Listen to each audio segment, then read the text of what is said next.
And it's interesting because in Bridgeport, nearly 15% of school-aged kids suffer from asthma. That's a very high percentage. Wow, matter of fact, it is, if you include, I guess we call it environmental triage, it's one of the more vulnerable plants in the country because of its age.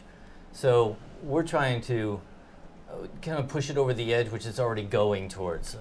Let's face it, using coal these days to produce electricity is sort of like using a wooden tennis racket to try to win Wimbledon. You know, it's just it's old school. This plant also, if you're talking from an environmental justice standpoint, ranks 8th in the country, 8th worst, 8th to the bottom as far as environmental justice goes.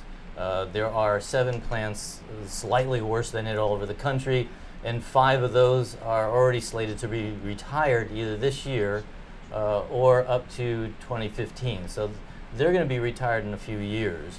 That will bring Bridgeport up to like the top 3 in the worst coal plants for environmental justice.